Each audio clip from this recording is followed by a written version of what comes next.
존경하는 사직일구역 조합원 여러분, 안녕하십니까. 조합장 박태선입니다. 지난 4월 21일 김성애 감사님을 찾아뵙고 지금이 가장 중요한 시기인데 해임총회를 지금 해야 합니까? 조합원 2주라도 해놓고 하는 것이 좋을 것 같습니다. 라고 말씀드렸으나 결국에는 해임총회를 공고하였습니다. 발의자들이 해임 발의를 하고 조합의 사업을 지연시키는 상황에 조합원님들께 심려를 끼쳐드려 죄송합니다. 앞서 영상으로 말씀드린 바와 같이 발의자들의 해임 사유에 대하여 진실을 말씀드리겠습니다. 첫째, 조합원의 이권 개입 비의 건에 당시 인수위원회 간사였던 목사님이 해명해야 하는 것이 맞다고 생각합니다. 추가적으로 성명과 관련한 서류를 달라고 한 것은 상근 이사이며 위 사안으로 이사진 간담회까지 하였습니다. 두 번째, 조합장 독선의 직권남용 행사권과 서면결의서 개봉에 대한 사실을 설명드리겠습니다. 전 집행부에서 계약을 체결한 업체들에 대하여 2021년 11월에 진행한 임시총회에서 조합원님들께 계약 해지를 의결받았으며 당시 임시총회에서 조합원님들께 당 조합의 정비사업비를 절감하기 위하여 기존에 체결한 용역 금액보다 10% 이상 감액한 금액으로 새로운 업체를 선정할 것을 말씀드린 사실이 있습니다. 이후 조합은 임시총회에서 계약 해지한 업체들을 새로이 선정하기 위하여 제24차 이사회 1호안건 정비기반시설 업체와 제3호안건 지작물 폐관 및 폐전 폐쇄 공사업체의 관련 안건을 상정하였으나 1호안건은 부결되었고 3호안건은 가결되었습니다. 3호안건이 제13차 대의원회의 안건으로 상정되자 시공사에서 파견한 계약직 홍보위원들이 대의원들을 접촉한 사실을 알게 되었고 이사 및 대의원들에게 유언비어를 퍼뜨렸습니다. 그 결과 지작물 업체 선정과 관련된 안건 또한 대의원회의에서 부결되었습니다. 그동안 제가 대의원님들께 대의원회 서면결의서를 진구하는 방법은 안건에 대하여 설명하고 나면 대의원님들께서 의사표시를 하는 방법으로 진행해 왔습니다. 하지만 이때는 뭔가 달랐습니다.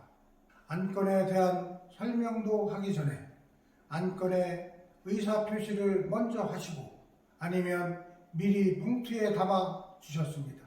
게다가 이 시기에 이상한 소문이 돌기 시작하여 그 진위를 파악하는 중 홍보위원들이 대의원님들에게 김 목사가 상황이다. 1호 안건, 2호 안건 찬성하면 안 된다. 라고 선동한 사실을 알게 되었습니다. 이와 같은 사실을 확인하기 위해 봉투 4개를 본 사실을 인정합니다. 저는 당시 복사기 옆에서 서서 보았습니다. 이 행위는 분명 잘못된 것을 인지하고 이 자리를 빌어 사과드립니다. 제가 이러한 행위를 한 것은 조합장으로서 조합의 이상한 기류를 파악했기 때문입니다. 아울러 제24차 이사회에서 부결된 안건은 제13차 대의원회에 상정하지 않았으며 대의원회의 안건을 통과시키기 위해 대의원님께 서면을 다시 받은 적도 없습니다. 당시 저에 대한 수많은 유언비어를 들으면서도 더 이상 이 사업이 지체되면 안 되기 때문에 그 모든 수모를 가슴에 묻고 가야만 했습니다. 조합은 조금이라도 사업비를 절감하고자 전 조합에서 사업 시행인가를 위해 2020년 8월에 관련 협력업체가 납품한 공사 원가 계산 보고서를 근거로 용역비를 책정하여 안건을 상정하였으나 24차 이사회에서 부결된 것입니다.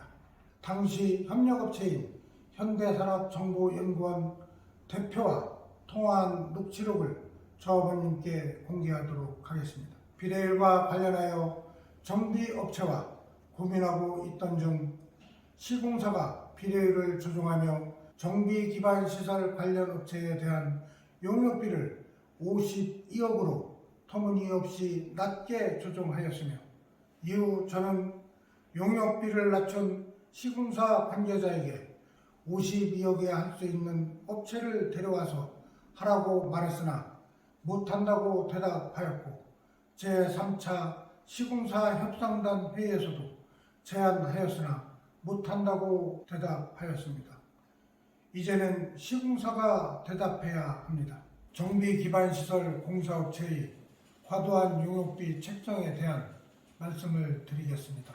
인근구역 정비기반시설 공사 용역비 평당 금액을 비교하면, 먼저 우리 구역은 시공사가 변경한 용역비 52억, 면적 약 7,700평 기준, 평당 단가가 약 67만원에 예비비는 50억이며 87억을 기준으로 하면 평당 단가는 약 112만원, 예비비는 50억입니다. 인근 구역 사례를 말씀드리면, 관리처분계획 준비 중인 곳은 용역비는 140억, 면적은 약 12,000평 기준, 평당 약 120만원에 예비비 50억이며, 현재 착공 진행 중인 곳은 용역비 26억, 면적은 약 2,400평 기준, 평당 111만원에 예비비 20억입니다. 이를 종합해보면 시공사가 변경한 용역비 52억은 터무니없이 낮은 금액이라는 것을 확인할 수 있습니다. 참고로 지작물 업체는 전 조합에서 30억에 계약하였습니다. 세 번째, 교회 부지 분양 문제건에 대한 설명을 드리겠습니다. 결론부터 말씀드리겠습니다. 우리 구역에는 종교시설, 종교부지는 존재하지 않습니다. 그러나 발의자들은 조합장이 서원교회에 종교용지를 주겠다는 약속을 하였다고 터무니없는 주장을 하고 있습니다. 종교부지와 관련하여 민원으로 발생된 이유는 회의 중에 일부 이사들이 시공사 협상단 모집 과정에서 감정 싸움 때문에 일어난 일이라 판단합니다. 네 번째, 도시 및 주거환경정비법 위반 건에 대한 설명드리겠습니다. 지난 2021년 4월경 조합이 정상적인 업무 수행이 불가능하여 조합의 사업비를 시공사로부터 조달받을 수 없는 상황 속에서 변호사 수임료를 지급하기 위하여 당시 조합과 계약되어 있던 협력업체인 다원 이하레에게 자금 차입 공문을 발송하였고, 당시 차입한 4,400만 원은 조합 명의 통장으로 입금받았고, 조합 통장에서 법무법인 주성으로 입금하였습니다. 조합이 정상화된 이후에는 시공사로부터 자금을 조달받았으며, 차입한 금액에 대하여는 단 1원 하나도 조합장 본인의 이익을 위해 사용하지 않았음을 말씀드립니다. 제가 개인 차용증을 쓴 이유는 업체와의 금전소비 대차 계약이 체결되지 않았기 때문입니다. 변호사 비용 때문에 많이 시달린 것이 사실입니다. 모 이사님께서는 몇 달 미룬다고 문제되냐라고 하였으나 현실은 그렇지 않았습니다.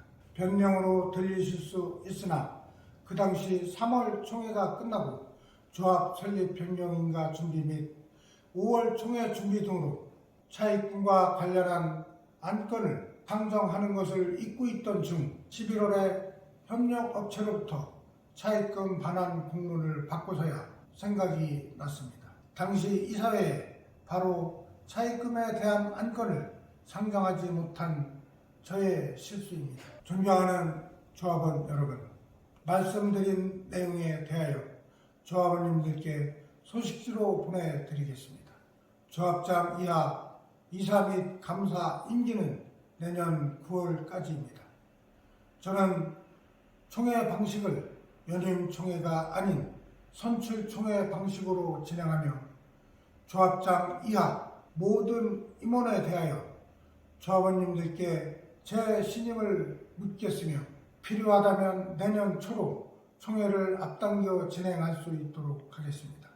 조합이 이렇게 힘든 시기를 겪는 것에 대하여 조합원님들께 다시 한번 사죄드립니다. 조합 업무가 정상적으로 진행될 수 있도록 조합원 여러분들께서 많은 관심과 협조를 부탁드립니다.